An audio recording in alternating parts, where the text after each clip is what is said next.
Okay, welcome everybody back. Yeah, I know that it's the worst thing to do is to come back to the room after lunch, but we have to do it. And so I'm pleased to introduce Bettina Schneider. She will talk about gamification to support data protection in small businesses, SMEs, etc. So, nice talk. I wish you. Thank you very much. And thank you very much for inviting me. It was really a nice experience for me. I was talking to Stefan, and then we came to the idea of that I'm joining the conference. And I'm really happy to be here in Geneva and to be part of that conference for me the first time.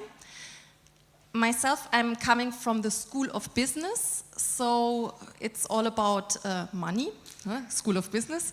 And so we do also have a research project that comes along with gamification, but it is in this context that I will present today the topic to raise data protection literacy in this very diverse target group of small businesses in Europe, which is then actually 98 to 99% of our businesses are small businesses, so a very diverse, huge and important target group. And this very attractive topic of data protection, where everybody is anyway very engaged when you come up with that in small businesses. So we see that challenge already.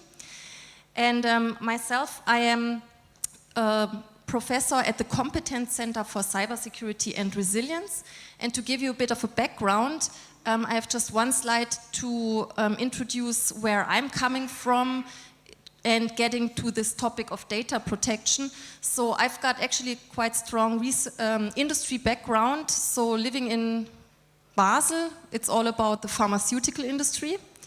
And so I have been working in pharma for 10 years and did there actually my bachelor in business information technology and my master in business education. And this is also where my interest in serious games is coming from, but we are very heavily investigating the target group, what are their conceptions, misconceptions, learning paths. My PhD was also about coming from a novice starting point to an expert in business systems. And so we are heavily investigating the target group, and then implementing the game or serious games and methods is one part of what we do. And so it's very broad scope on this gamification part. And I also see that discussing with you is very interesting for me, because I see you have very good strengths in implementing games, UI design, so much more focused on certain aspects. And I see a lot of room for collaboration and to improve what we do here. So I've been working mainly in the enterprise sector with data analytics and reporting, and in the pharma it was then actually no surprise that it was already the case that data protection was important, and then with the GDPR, when this came into place, this was a really relevant topic for the pharmaceutical company and also then in our school at FHNW where I'm working. And as data protection is coming along with data security, I'm now the member of the cybersecurity team. And as I have been working in analytics and reporting, I'm also investigating in blockchain. So we have actually 2 competence centers. We are around about 11 to 12 people growing, actually, researching on cybersecurity and blockchain with a focus on also securing data and ensuring data integrity. From a research aspect, I am heavily working on the so-called GEIGER project. It's a European project, Horizon 2020, and we are coordinating that project. And this is where we'll also bring some more focus in this speech. And I am the host of the 3 national cybersecurity days. So in Basel, we are very close to France and to Switzerland. And always in March each year we have these 3 national cybersecurity days with also some French speakers, and so I think it would also suit perfectly to also have you joining Basel next year in March and investigating or exchanging on the topic of cybersecurity. And coming now to the topic of data protection. we all know this famous date of the 25th of May 2018. And just giving you this data protection, I would be interested in some shout-outs. So your first thought when I say GDPR, your thought might be, what is your thought? Do some associations? You don't observe it? My next slide will show you some more about that. Do you have some thoughts? The personal data? Exactly. Any feelings about the law as well? Always click on The cookie stuff. Annoying, exactly. Okay. I would say at last. Finally. Okay. We were very concerned. Okay, good. So this is interesting. We are here in a university background. When I am coming with data protection in a company environment, it's always the obligation. It's the obligation. We have to. Not at last. No one ever was shouting at me, at last we have it. It's an obligation for any organization processing data of European Union citizens or residents. And even though I know it's in Switzerland, the awareness might not have been that large, it also affects since 2018 also Swiss companies and organizations already, and also universities that typically also have foreign students, or especially in Basel, students also might commute from Germany. So this is very easy to become part of the GDPR already. And also in Switzerland, we have a famous date now, the 1st of September 2023. Similar obligations will apply in Switzerland. So there are for sure in the details differences. We already started a bit of a discussion about that. But Switzerland is interested in having the similar rights, or to be accepted as a safe country for data exchange with Europe. So they had to adapt. And this date is currently, this will be the date when the law will become active, and quite similar to the GDPR without a transitional period. And at least at our school, we have a business education program, and we experience really a growing interest now, since it's clear that such a law will come. Before that, we had more the attitude, yes, it's only Europe, we will get somewhere around it. But now it's really a strong interest in that due to this obligation, for sure. Still, as it is an obligation, I more and more perceive it, and I also see it from your comments, it's not only an obligation, the data protection, but it's also something that consumers want. Yeah? So there's such a yearly study that is done by Cisco. You find for everything a study, I know, but we have this yearly study that shows the consumers want transparency and control with respect to business data practices, and an increasing number is willing to act. Yeah? So because we see for sure a bit of this, what is called a privacy paradox. We all want data privacy, but are we really willing to act? You see that here the percentage is really decreasing. I care about my data, I'm willing to act, okay, 80%. I have acted, oops, it drops, yeah. And I'm really privacy active person, 32%, but it increases, it has had an increase of 10% from 2020, and affected actions like changing or refusing social media, phone companies, retail, credit cards, and this number is rising. So I see, in addition of having just an obligation to follow the law, it's also more and more our expectation as consumers, as customers, that our data is cared of. So I think it's also this aspect is more and more important. So it's just a necessity to keep the customer trust and also your reputation. And I think a very good example also of this reputation loss is also one very serious case in Switzerland. So thinking of Switzerland and data protection cases, do you remember any? Or is it very calm in Switzerland? I know we don't fight so much. But is there any serious data protection case that you have in mind? Worst thing of the last years? Yes? Maybe the health sector. Health sector? About the data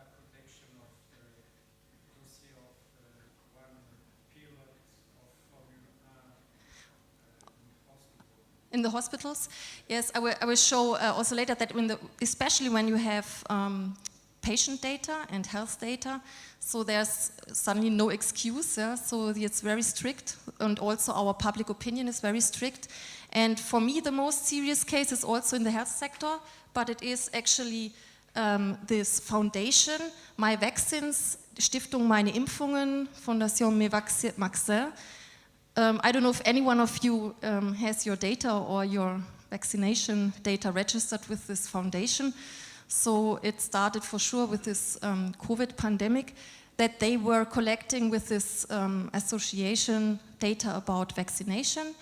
And then there was a big scandal in Switzerland as well, that 2021 they experienced or found out Republik.ch, so this journal, the journalist revealed that the data is very unsecure, had poor protection, and also that the data quality is very poor. So it might be that you are vaccinated against COVID, but then it says you have a tetanus vaccination, so that the data quality might be really, really poor.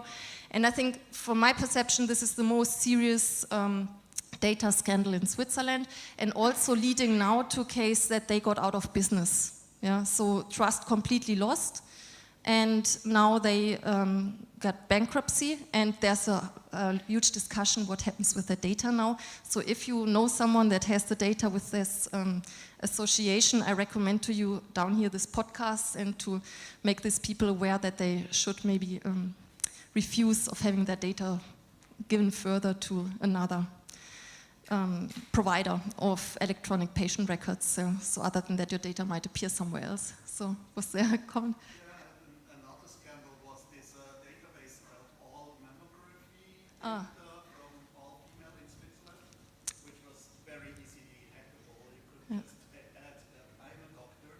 Okay. This is my profile. Yeah. You have access to all information, not all Yeah. investigations ever made. Yeah, yeah. Also health data, and with health data, it's really very, we have huge expectations here, and it's also good that we have these expectations, right? And nevertheless, we also hear that in small businesses, very often we hear still, even though it's also measurement for them to increase customer trust, we experience that it's also just really a huge burden. And I really also agree to that, because the original idea was to get hold of this large, we know the GAFAM, Google, Amazon, Facebook, and so on, but then we apply the same rules for every organization, more or less. There are few reliefs for small businesses, but really only few. And so I can fully understand this statement as well, and the small businesses really struggle.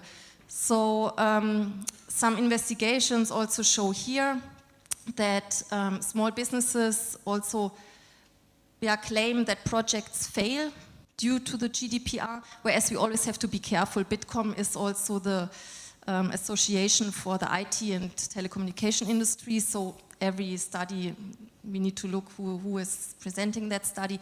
But I think there might be a bit of a truth in there, that they are reluctant to create new data pools, use of new technologies, and where I was actually a bit surprised that 23% said every fifth, or more than every fifth, we are reluctant to digitalize our business processes. And so here I was really a bit worried if really GDPR is a problem of digitalizing our own business processes. This was for me also then raising a question, is there also a lack of literacy or competence in organizations of treating data, handling data? And also this was shown in this study, that one of the main challenges of the companies is really a lack of educated personnel. And this is also not surprising us, it's anyway a shortage of educated personnel. And then coming with data protection topic, which is, I know it's not so popular. If we have IT students, the market is so good that they are not forced to go into this very dry matter of data protection, it's also clear. But then you could also get to the conclusion, okay, it's really a burden for them. And also, if you take this negatively around, there are a lot of opportunities to just make excuses. You could also just say, okay, it's still a burden, but please stop making excuses. And this is also one conclusion of 4 years of GDPR. You might know this organization, it's called None of Your Business. And it's the most prominent data protection activist. So maybe you know him. They even name some cases after him, so Schrems. And he's very popular. He's an Austrian data protection activist. And he even managed that the data transfers from Europe and into the US are now in a kind of a non-regulated state because it's very hard currently to transfer data from the European Union to US with really legal and compliant measures. It's also one point, if you with your games use online games or have a web front end and you might have Google Fonts embedded, you are already in that game. You're transferring data to the US. So I also see here in the field of game designing and deploying games, really some, could be good to have here sufficient awareness if your games collect personal data because you're tracking the behavior of your players. If you have the IP addresses, it's personal data already in terms of GDPR. So you might, with your games, actually already be in the scope of GDPR. And yes, what also we face when trying to leverage data protection literacy is a lot of resistance in this target group. As I mentioned, we have other priorities, especially in times of COVID. I can also understand, but also there's no personnel and no money for that. Yes, it's also shows from the slide before that the personnel is lacking. Our data protection officer will care for that. That's really a good hope. Yeah, we can have one dedicated person. We lock this person in a room and we hope for the best.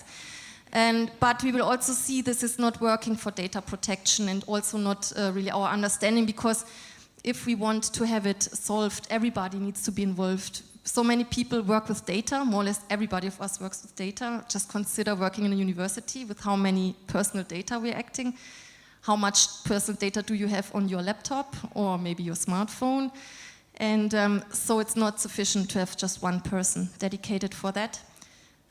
What I also experience is a fear. Yeah, it's anyway not possible to comply 100%, then I stop already. I don't even start because it's too hard anyway.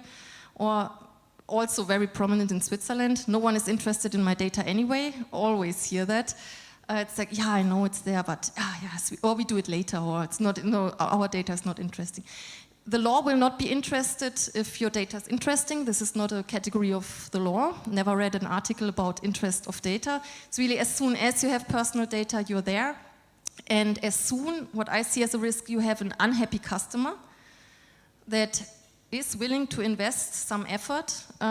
Data protection is a good means of setting a point and harming you also as a company.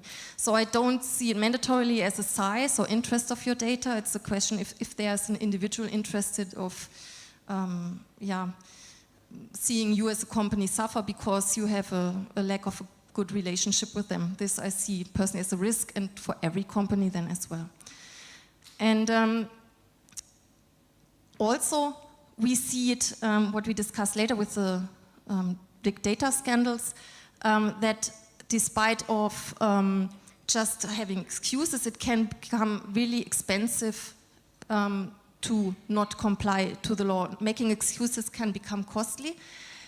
Just after 4 years of GDPR, we have like a steep curve of fines in the European Union. I check it more or less at least every 3 months. I check the data, and it's really every time I check it, we have more and more fines, more than 1,000 fines now, and close to 1.7 billion euros. It seems to be really a model of also some countries in Europe of making money, income. And the numbers are rising, and for sure also here it's not just the Googles and Amazons that are here in the loop, but also, for example, one of the first fine that raised my attention was against the hospital in Lisbon, and so in Portugal, and also the public sector. You don't have so much money here, it's not your main business, but it can become very serious, and not complying with the law can become here very costly, and we see it here in different countries. So I'm regularly checking that, and you can then also see what are the reasons for getting this fine. And this is becoming more and more common. When we then get to Switzerland, I don't expect the same pace of having fines, and also the fines will be lower. We don't have this large amount of fines that are possible, but what is not so nice in Switzerland is that the fines are not against the company, but against an individual, so it will be, then you personally will have that in your own record, and this is the nasty thing about it actually in Switzerland. But still, we are more, I would say, company-friendly environment, so I don't expect it from the beginning, but nevertheless, we have a good, we see what happens in Europe, and I expect also here some tendencies in the same way. So we have now the idea, and I say data protection, it's a joint effort, or should it not even be a joyful effort? When we do executive education, it's always the lawyer says, let's do it, and let's do it with passion. Yeah, and then it's always people rolling the eyes, but also with a smile, yeah, for sure. But could it also be a bit of a joyful effort? And we have here a European project, as I mentioned it, the Geiger project, and it has the aim of supporting small businesses in becoming more cyber secure and more data protection compliant. And our target group is really the small enterprises, micro enterprises and SMEs in Europe, so really the majority. And also, to be clear, the target group is really the ones that have only little knowledge about the topic. So it could be a hairdresser. We have a hairdresser in our consortium, for example, or carpenters. And it's really important that we know our target group. And it's also a large challenge to serve that target group. And the idea is just, if everybody of this is making one step into data protection compliance, we get just all a good level better in all Europe. Yeah, it's not that the ones that are very professional get there and are performing very well, but if everybody's doing one step, we get a good step forward, or we get a good movement here. And it's an ecosystem approach. It's a large project. You see it's up to 5 million volume overall. It runs since 2020, and we are in total 18 partners in 9 European countries.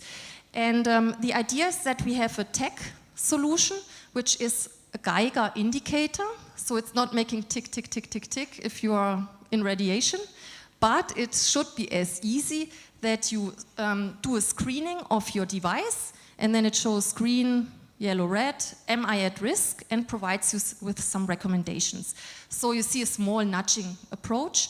And I think, personally, yet another tech tool. It's nice, yes, but there are so many tech tools in the market. From my opinion, it's not why we won this project, because we have yet another tech solution. My opinion, for sure, is that we have a good educational approach on top of it, because we have here an educational ecosystem where we educate so-called certified security defenders. And the idea is here that we thought, okay, this target group is so diverse, we cannot come as professor, doctor into a hairdresser's saloon and tell them how the world works. They told me directly, they said, if someone is coming like that, I already stop listening to them. How should they tell me what my business is about? So we have an approach of building upon trusted relationships. So for example, in Switzerland, we have a collaboration with the Berufsschule Baden, and we educate apprentices, and the apprentices then educate their company, their superior, their bosses in their companies. Or in Netherlands, they are very structured in the way of how is it called? Buchhalter. The accountants, thank you very much. So they are very centralized here. They have an accountant association, and many small businesses trust their accountants. So we educate the accountants, and they then can educate their customers. And this is our approach, and I think this is why we won the proposal, because we have this idea of how to reach that target group. And one part of it, so you can see here, by the way, mock-up of this solution. and it's now just released also as a trial version in the Google Play Store. You can download parts of it, but my focus here is not just this text solution part. My part is more or less here that you have a result and you have ways how to improve your score, and some parts of how to improving your score is the educational part. And as I mentioned, we have here the certified security defenders that then get a certification, a low threshold certification, and elements of this educational ecosystem is gamified learning. And so if you're interested about the project, I have here the links included, and I hope that you receive the slides, because I'm not intending to go into much more depth about this ecosystem approach, because I want to use the time now for getting into this gamified learnings. We have 3 gamified learnings. One is the cybersecurity escape room, and this is the most output that is really can be called a game. So then we have the GDPR storytelling quiz, and here it really made me laugh this morning where you said the message is brought across with text. And yes, we will see that. I will show one, so you got me here. And data protection self-assessment, which I have to be honest is just enriched with gamified elements. And so just showing you what is here in part of our project. I have just one slide on the escape room. Because we have here cybersecurity escape room, which was originally part of a master thesis that we did as a pre-study. So the point is you get an introduction to a storyline, so it's a video, about 2 minutes video, and as I said, the School of Business, it's all about money. So the storyline is that we have a CEO of a small business, and there is a employee, and this employee is treating about or taking care of the e-banking, and then she has disappeared, and also money disappears every day.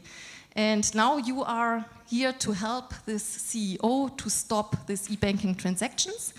And in the first round, we had really a physical escape room. So we bought a laptop and we pre-configured it, plants and lockers and so on, and we had everything to come to an office and to prepare an office room to make it an escape room. So this was very immersive, very funny, but it did not scale. And for sure, then COVID was coming. So in this pre-project, we were right away stopped, but we transformed it into a virtual escape room, and we developed that further as part of the Geiger project.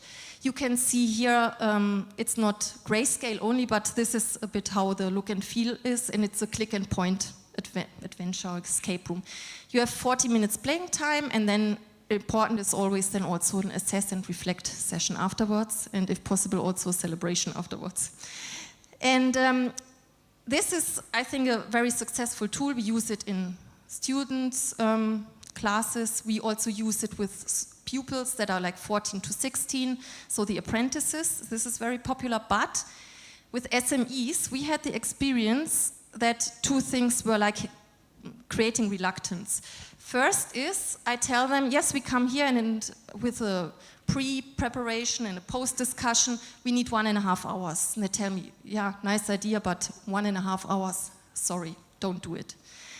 So it's too long already, even though I say, okay, we can do a lunch break session, it's really not so disturbing, yeah, but created a lot of reluctance, so we were not so successful of really getting it. We have a few sessions, mostly virtual sessions, but we really need to squeeze it into like 1.25 hour to get people willing, yeah, because they have so many other priorities.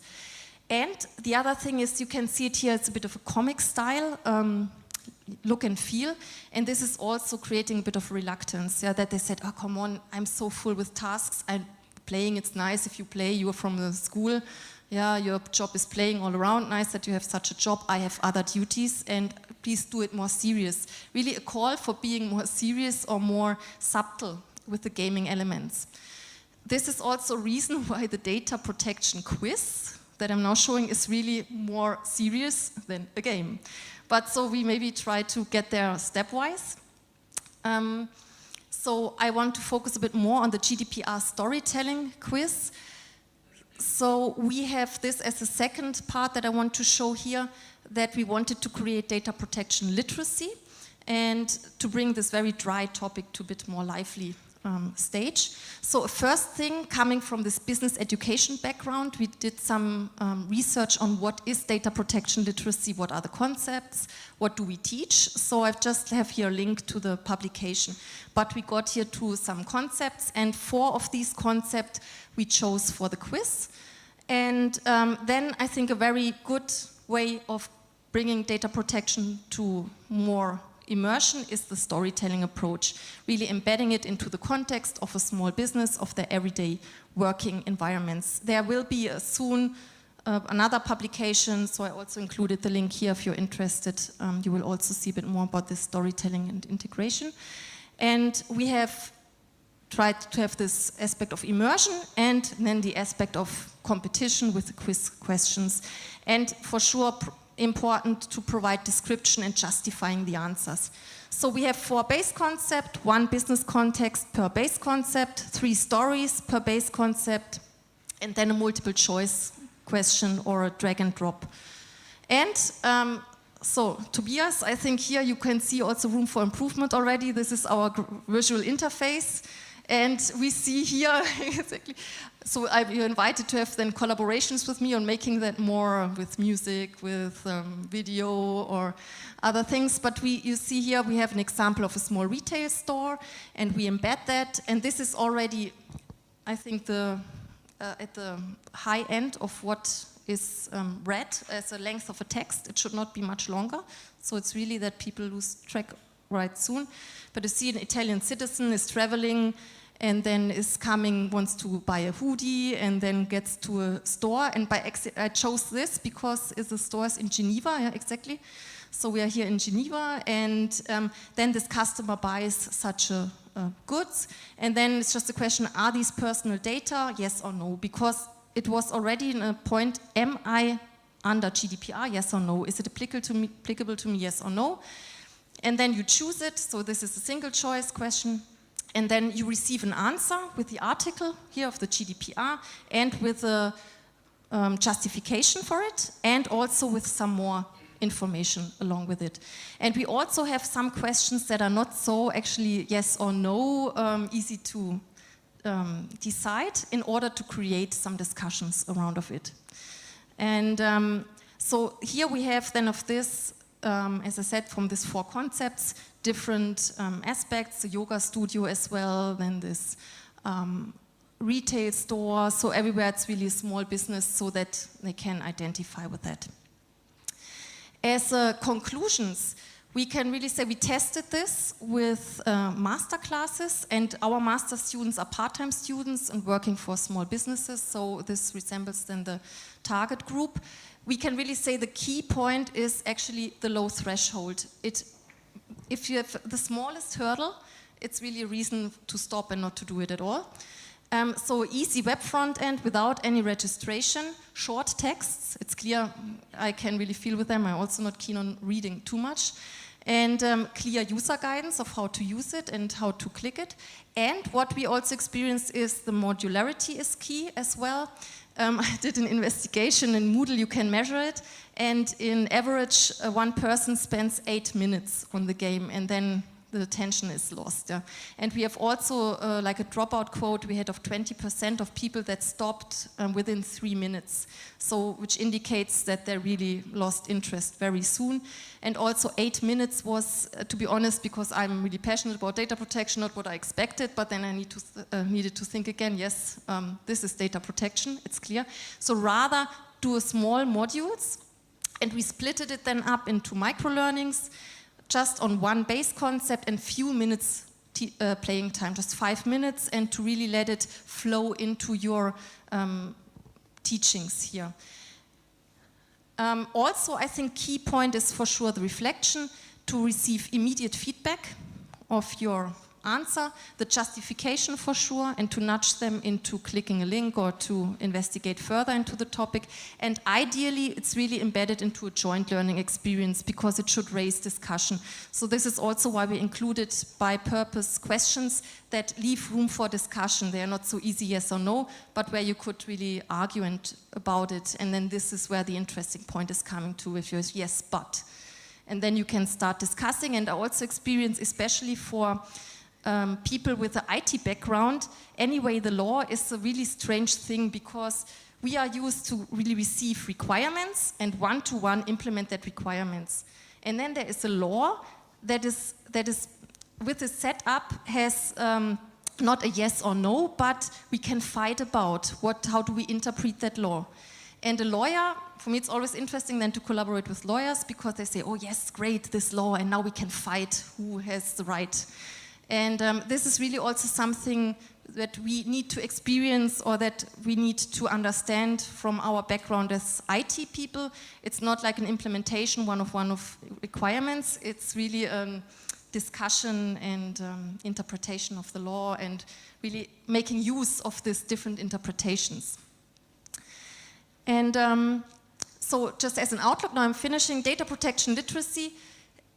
I'm really convinced more and more that I work with that.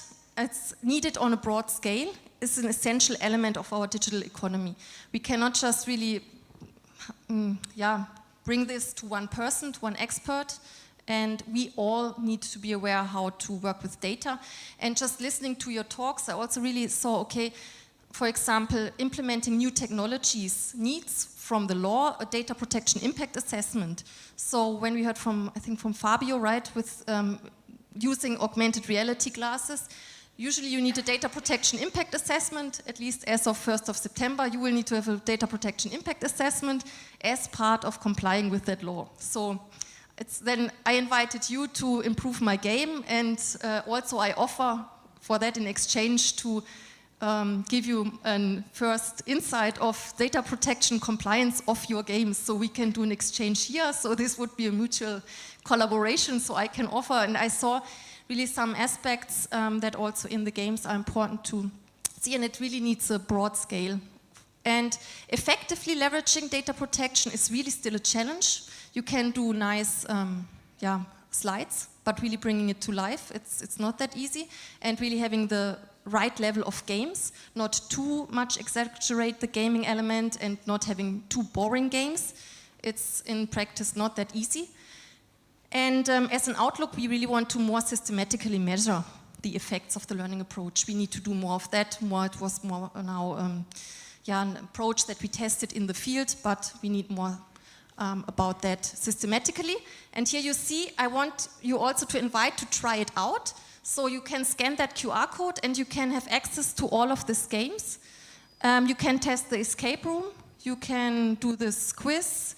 And it's open source license. And so I think we are funded by public money. We want to bring back all the results to the public. And so would be very happy to just have you playing the games and giving us some feedback. And also would be happy to get in contact with you. And I'm active on LinkedIn, so please reach out and I'm happy to exchange with you. So thank you very much.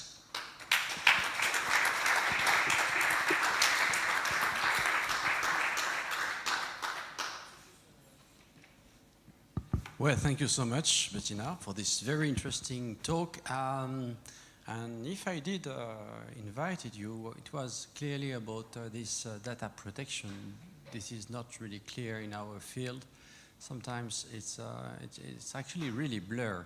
It's like, okay, we do these serious games or this gamification. Wow, it's a game. It's not that important, the data, you know, the users, their names and birth dates and linking addresses and emails and bank account, maybe.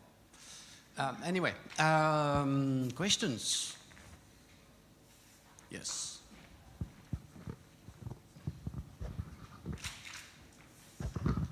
So is Switzerland really prepared to go forward? I mean, I object to certain things that happen here, like I go and register my phone, and they, instead of checking my name, they take a photocopy of my ID. I go to the bank, instead of checking my name and all the identification, they take a photocopy. Wherever I go, the place wants to take a photocopy of my ID. Are there any contradictions in the laws in Switzerland that still need to be solved? Do you know? Because like, if I'm implementing a system, I need to know if I'm actually legally allowed to get people to build systems that store this kind of stuff with pictures and stuff. Yeah. So for sure I can typically not speak for whole Switzerland, but from what we experienced since 3 or 4 years of having this business education and having companies here, is that there was just really more this attitude of, yeah, it's a European law, it's not so much applying to Switzerland, and then, yeah, it's not so important, and it will not be so bad for us in the first beginning. So I think there's really the base awareness in many cases. It's lacking because the law is clearly saying you need to be transparent when collecting personal data.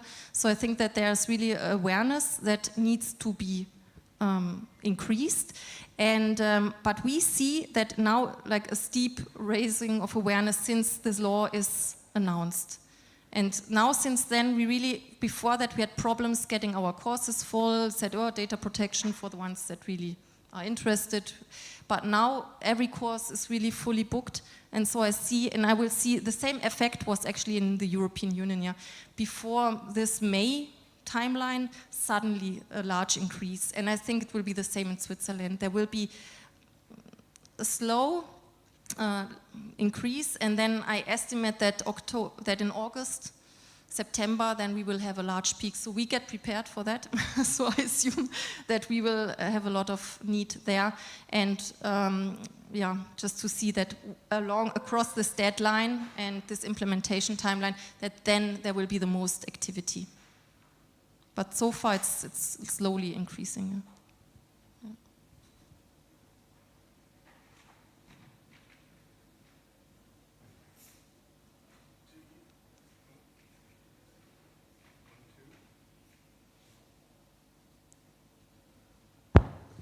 Yes. Do you know if companies that are already RGPD compliant will be automatically Swiss compliant or not?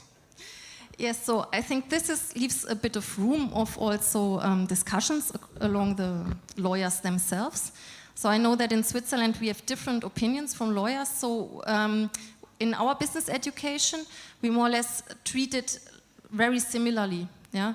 So that if you are GDPR compliant, it will be sufficient to be compliant with the Swiss law, whereas there are small differences. But just from the mindset, you need to consider that GDPR, so Europe, they say any processing of personal data is forbidden. Only if we allow it, you may do it. And in Switzerland, they say generally we allow it. Only if it's forbidden, you may not. So this means Switzerland generally has a more open mindset about it. But if you think about the tools, a data protection impact assessment, making a register of all your data processing, the tools, 90% is similar. And so we, in our school, we treat it as one topic in order to reduce the complexity. And if you're GDPR compliant, it will be sufficient for Switzerland as well. And it also makes sense because the whole exercise that Switzerland did was to get the adequacy decision with Europe. So it would be really strange if this would be not the case, because this is why we did this whole exercise.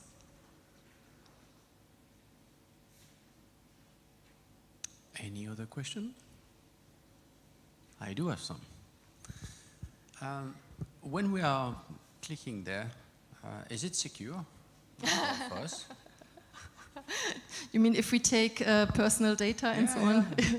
So we have our servers. What we did is that we really have our servers in Switzerland, and so that we host it ourselves, which is also at the same time a pain for us, because universities are not so good in operational activities. You might be all better than we are, but we are not so good in keeping things in operational mode, and people are on holidays and so on. But we have and then host the solutions ourselves, or for example, the data protection impact assessment tool that we created, it's really an Excel file that you download and then you keep your data offline.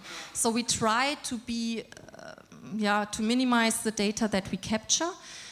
And I've got a really good colleague here. He's the living data protection person for me, but it costs us some effort. And I'm also sure we are not in 100% stage. I also have to be really truly honest about that.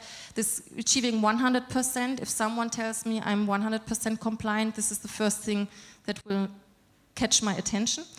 But we have this data minimization as one element because we have to, and it's good that we do it, but it's a bit of more of effort, and sometimes also, I just mentioned it in the break with someone, if I'm doing my 3 national cybersecurity days, people are also free to opt out for taking pictures and being published, and then the consequence is I only have pictures of the speakers, and so I really lose opportunities of doing marketing, and so I also can really feel with companies and projects that it's also pain. I can feel with that. But it's good that I feel the same pain than my target group.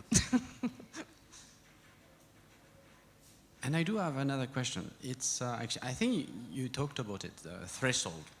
At what point we would say you are more or less safe enough? Because if I am in the European community and I start to say, okay, let's find this hospital, when do I say, okay, there is not enough security? Because in this way, there's maybe an issue with the threshold, like I got fined, but he didn't get fined.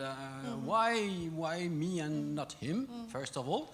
And on the other way around, if you start really get secure, you do pay attention for the people seeking for information, like, oh, there's some security there, so maybe some juicy information to dig. So in terms of data protection, as you mentioned it, if there's someone who wants to find a data protection issue, I'm pretty sure you will be successful depending on how much time you invest. What I tell the companies, the SMEs, is the first thing that you do is check your face to the customer. So the first thing is you check your website, because this is the easiest thing, your web presence to the outside world. And here is so much room already for improvement, your privacy statement, then screening for some cookies. Some will be very surprised to see what cookies are captured. And there are tools where you can just screen what cookies you have on your website. So this is the first thing.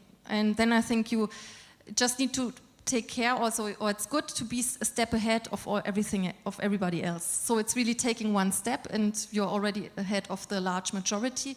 This is already a good sign, even though you will never be at 100%. So the website, and then there are 3, 4, 5 tools that are mandatory in the GDPR.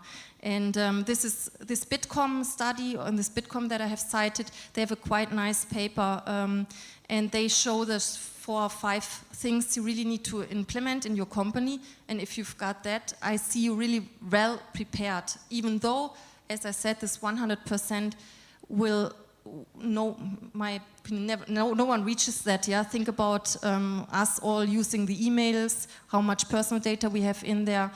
Let's think about personal data in backups that we need to delete, personal data on our devices. So 100% does not exist, but your website, and then this 3, 4, 5 tools that are in part of this. Maybe I could add this link to it for the ones that want to see it. Then you are really in a sufficient shape. This is what I would recommend. And generally to small business, I would recommend, be sure you understand your own data landscape. If I understand what I have, what are my systems, where are my collaborations, where do I also transfer data, if I've got a sufficient understanding of that, then I can only manage what I know. So first thing is make yourself an as-is situation of your own data and your data flows. One last question, quick. If I am a Swiss company working with European country, can I get fined directly from them, or would it be personal, as you mentioned before, or would it be my company, or would it be my partners? You need to have a representative in Europe. So typically, it would then be that it can be any country then in Europe that can find you and your representation and your representative in the European Union. And there are cases, actually, the large companies like Google, they are situated in Ireland, and because they have good taxes there, and as a good service to their customers, they have very poor data protection offices there. It's always a joke. Yeah, you see sometimes pictures of this very old office where supposedly only one person is working or something. It's really a bit exaggerating, but it's like, you can see it like a service to their companies that they also have not many staff allocated. And then it was creating such a sense of unfairness in Europe that other countries and other bodies, governmental bodies, started fining the location in Europe from Google in Ireland. So it is also possible that you get fined from another country here. And as a Swiss company, if you are obliged to follow GDPR, you should have a representative in Europe, and then they would go through that representative. Whereas I don't know any case of a Swiss company that got fined. So I understand it might be not that likely, but it's also clear. Think about the data that you have, and would it be a good story on Blick or 20 Minutes? And if you think yes, this could be a good story, then be careful. Yeah, if you have just screws and hammers, yeah, it might not be that interesting. But if as soon as you have data of children, health data, then it can become also a good story. And once it's a good story, I see there's also a risk for that. And also then if you're in Switzerland, and with the new Swiss law, it will anyway become more serious case. One question there.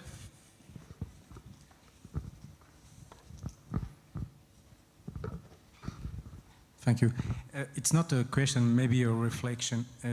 Actually, we have the implementation of electronic patient record. And we have a big difficulty because for ensure the data protection, the accessibility is very, very difficult for example, the elderly people. So where is the balance between accessibility and data protection? Because if we have more and more data protection, maybe we are not close some doors, because in the health sector we see that phenomenon. That's actually a reflection. Very quickly, please. I need to really reflect on it, because, I would like to exchange with you, because from the top of my head I would be wondering why data protection is really the hindrance. I see that it's this digitalization might be a hurdle, but why is it the data protection? If I just am transparent and that I collect the consent and that I give the rights, I would be very interested to exchange with you why this is then why this is the main problem, and it's not the digitalization per se. So but it could be giving the data to the relatives or something to hand out data, or I cannot tell you where this person is situated because it's data protection. I sometimes also see it, this is another point, that data protection is also a bit misunderstood or misused. Oh, I cannot do this because of data protection. It's also sometimes a good excuse, yeah. It's data protection. It's I have to do it, or because it was not the initial idea of making us stop working, but it's just treating the data as if it's not my own good. It's not my data. It's the data of that person, and I still see sometimes it's then also a lack of education here, or a lack of competence, that I also know, okay, I work with that data, but I'm also confident that I can work with the data, and I do not just stop working with the data. And it could be that if the fear is that high, that I stop trying, or I try to stop working with the data at all, and then I say, okay, sorry, I can't tell you anything, it's data protection. This I can imagine, and this is really a downside of it.